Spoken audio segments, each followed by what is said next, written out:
Hi Astro friends, it's Melanie on the 9th of December 2025 with the Astro weather for the week going from tomorrow December 10th until the 16th of December. Yes, we are in quite a transition time. We're in a fluctuation time as well. Complements Neptune going direct tomorrow. The 10th of December is the day when Neptune technically turns from retrograde to direct. It has been in retrograde since early July and goes now direct again till next July. That is a yearly rhythm, typically 7 month direct from December to July and 5 months retro from July till December. However, this one is a very special one because Neptune is also right on the cusp, on the very last degrees of Pisces and about to enter Aries next year on January 26th, which is already in 6 weeks or so. Watch, yes. So on January 26th, Neptune enters fully Aries and Saturn will follow suit on February 14th. And Neptune has been, and Saturn as well, in transition from Pisces to Aries, back to Pisces in their retro phase, and now they're both about to go into Aries. A big indicator that we're transitioning out of an old era that is ending and a new one will begin very strongly, will be activated next year. In the meantime, Pluto has been already in Aquarius since November 19th, 2024. So we're having various indications, more that I don't even name here, but just these three main factors that tell us we are coming out of a hold of old way of being. And now is the very last phase of like 6 weeks of Neptune, still at the very tail end of Pisces. And let's look into that a little bit, what that could indicate. And I also, by the way, wrote a whole astro blog article dedicated to Neptune in Pisces. If you going direct, if you are on my social medias, on my Instagram page, which I link below, or Facebook page, both linked there, or also you might have subscribed to the blog, then you already see that, can see that whole article for that. Just a few factors here because we want to talk about the astro weather for the week specifically in the video. So yeah, truckers down there, what's going on with this Neptune turnaround and the very last 6 weeks in Pisces? We can now help, Neptune can help us wash out old phenomena. It's just like symbolically here with the weather, it's been quite a laundromat here on the west coast. Lots of rain fronts have come in, and now we're having also a warmer, milder weather at this point, 10, 12, 13 degrees, and more rain. So all of that is very symbolic too for this Neptunian turnaround. So please also give yourself time to process those things. Maybe your body needs a nap. Maybe you need to relax a bit more. Maybe Neptune is about integration, allowing things to roll out, to run their course, also not going by program, by a certain, like protocol or plans, being very fluid, literally, right? So being fluid and allowing even ups and downs, waves of energy to roll through you, to release maybe even old toxic energy or whatever you don't need to be attached to anymore, right? And what had its time. And what goes with that is also offering blessings and love and release the old with love so that we clear the way for the new. This is kind of the overall idea. And in the meantime, of course, this month of December could have started end of November already. Having been very Neptunian because of that Neptune turnaround, this slow motion U-turn, and we feel lots of influences, lots of confluences, lots of things are converging, coming together, and that might feel overwhelming. Or you might also just roll with it and be super adaptable. Surf the waves is the idea of Neptune in Pisces. And also be open, be compassionate, connect, and let things run their course if needed.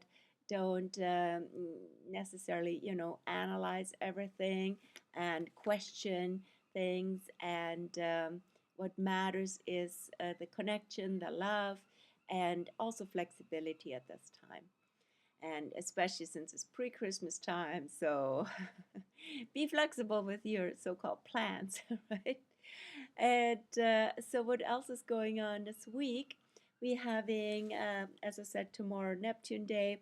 Then on Thursday, the 11th, will be a mercurial shift, finally fully out of Scorpio into Sagittarius, where now Mercury goes fully through from here December 11th until January 1st.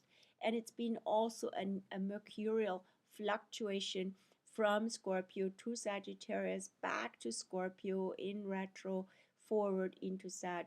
That whole thing started early October, when Mercury first entered Scorpio, then end of October, entered for the first time Sagittarius, then went retrograde on November 9th in early Sagittarius, back to late Scorpio on November 18th, and then forward again on November 29th.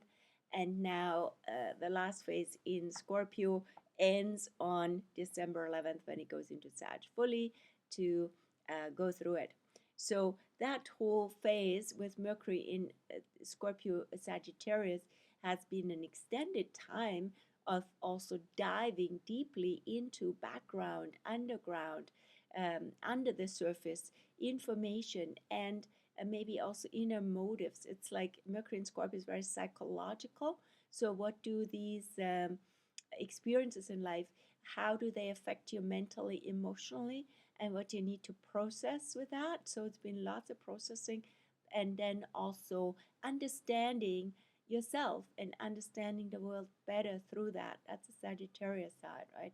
And now, as Mercury comes fully out of Scorpio, goes into Sag, maybe there's a even more another level of understanding can kick in. And you can review this process specifically since October, how that makes sense, how you see things with new eyes, and with the bigger picture, right? And where the direction is really taking you, where the heart is taking you rather than the mind.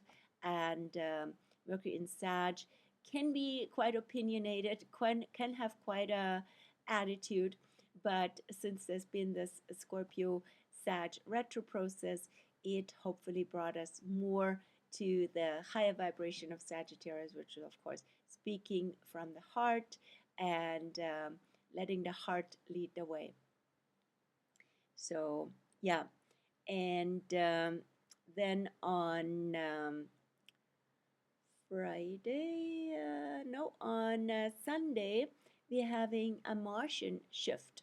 So on Sunday the 14th, Mars will square Neptune, right? So this Neptune, actually, this is also quite an energy in the overall atmosphere. Mars square Neptune, it's building up.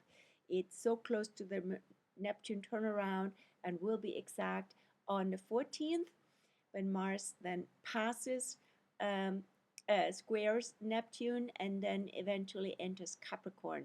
So Mars is also end of Sagittarius now, and that again can push a lot, can be a strong drive to go somewhere, literally, maybe with Neptune, to escape the cold, to escape this world, to escape all sorts, to go to higher ground, so to say, from a Sagittarius Capricorn perspective, then it's ultimately, of course, finding again the light within and going with that. So Sagittarius Capricorn, Sagittarius Pisces, where that square happens from Neptune, from Mars to Neptune, can be very, um, you know, spiritual, religious also. It can also be quite a fervor, right? So watch for that and trying to not get pulled into a certain,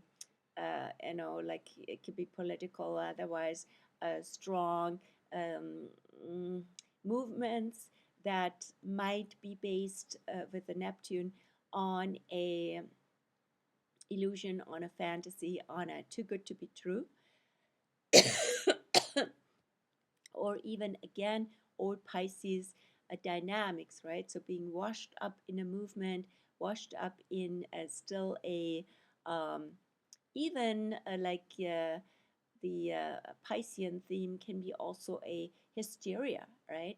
Something that is totally out of touch, right? And being very pulled by kind of some motivated by some strong programming, even, right? Or some strong um, buying into some agenda or buying into some narrative, right? All of that would be Pisces and Neptune. But it can also show us how the Pisces age has been very strongly influenced by that, right? So what influences us and what drives us, what motivates us can be a really good inquiry for all of us. Then also on Sunday, as I said, Mars then goes into Capricorn at the end of the day, close to midnight here on the West Coast, until January 23rd. Mars will be the first planet this year to enter Capricorn. I mean, Mars has a 2-year cycle.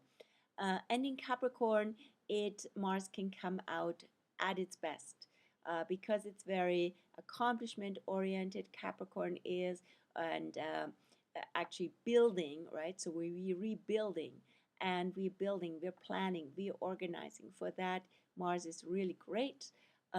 Mars a good energy to be persistent, consistent, and not give up, and have resilience.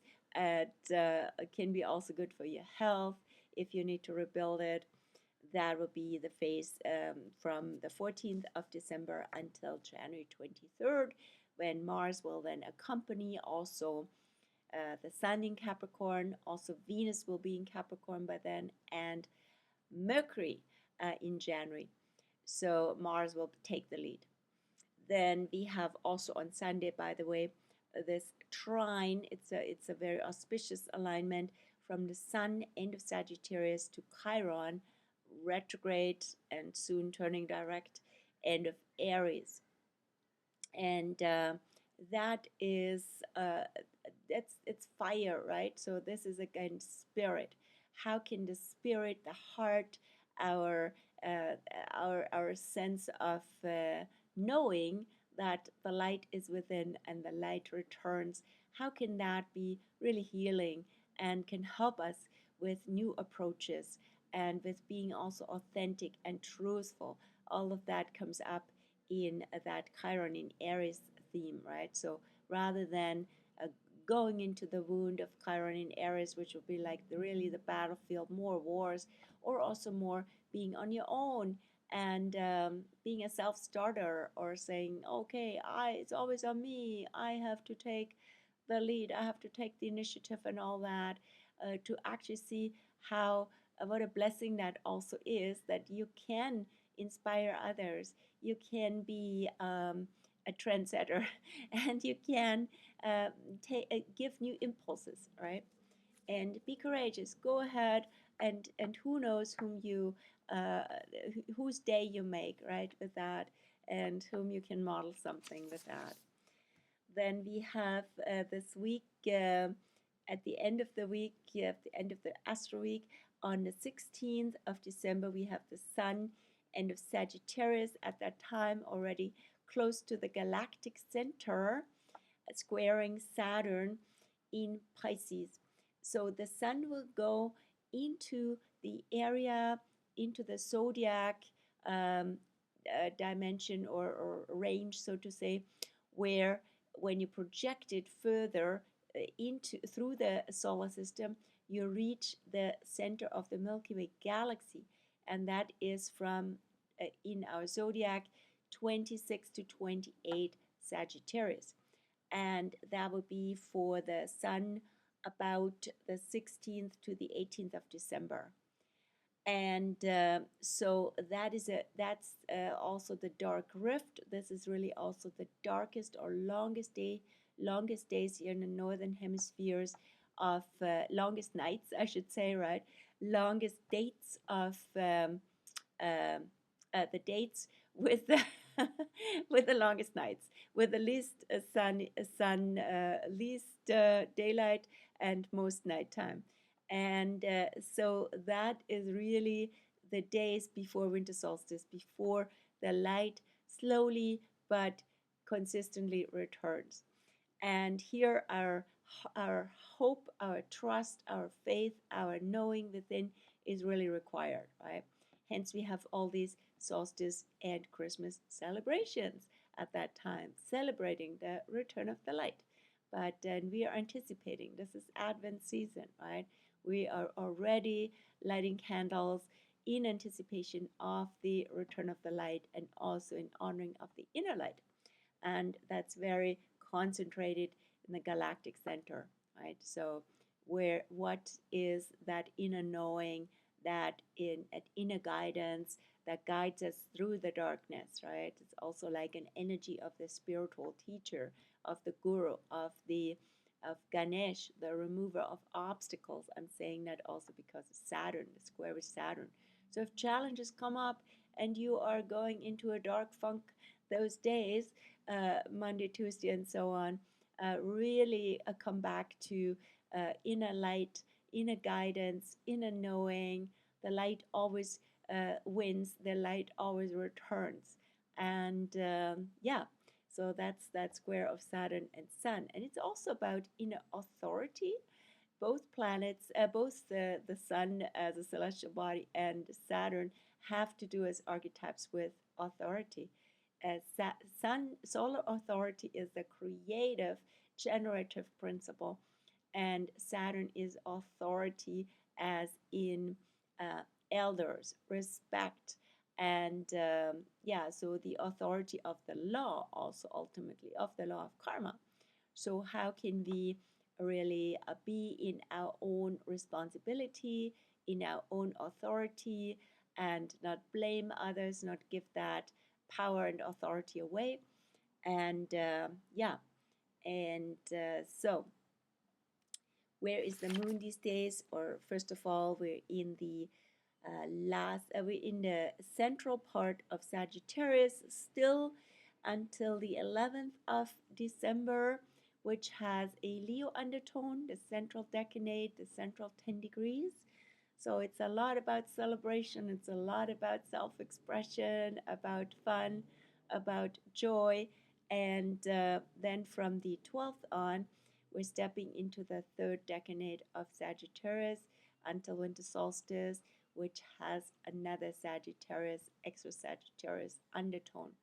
So it's really about the heart guidance, and it's about being on the journey, right? The life is a journey, and it is seeing things in new lights and with our heart light. Then we have the moon this week, starting today, still in Leo on the 9th here, going into Virgo this evening, 11:29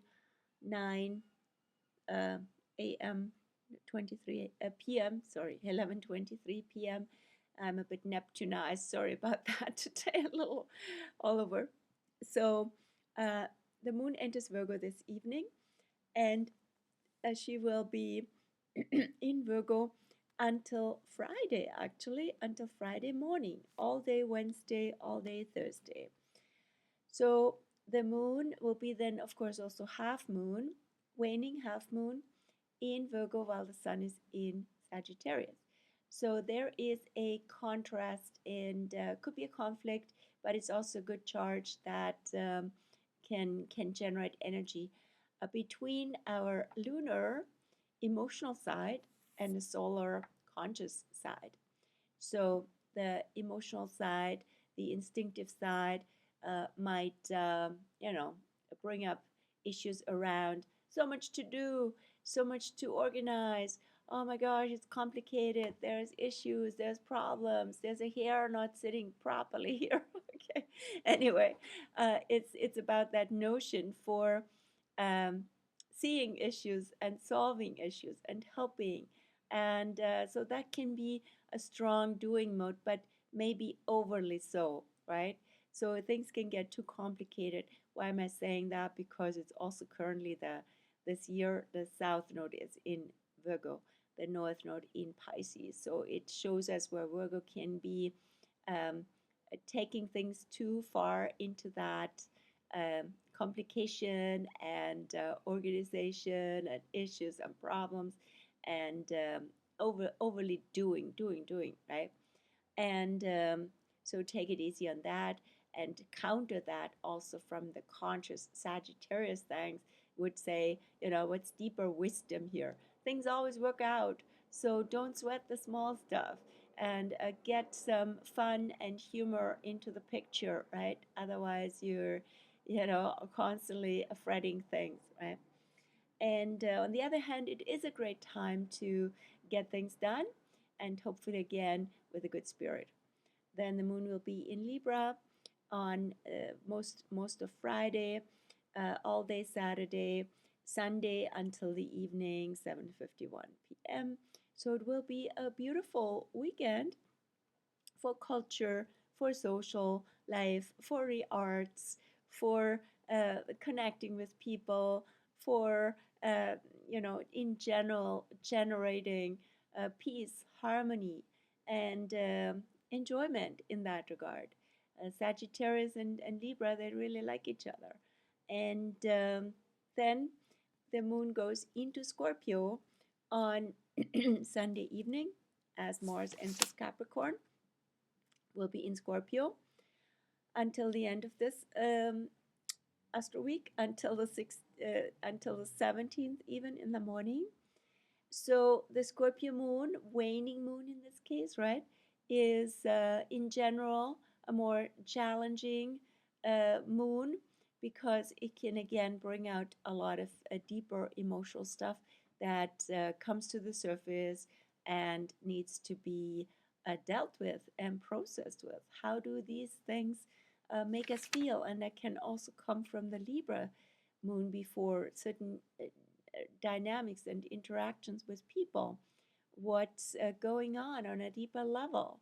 And that can be not so nice, and yet it always brings us back to our essence, our soul, our core, right? From which power, for example, comes back and from which we can regenerate from these issues. But it's also a good time, especially with the waning moon in Scorpio, to look at deeper layers, especially of this season as well, deeper motivations right now of the whole social life and gift giving and all that.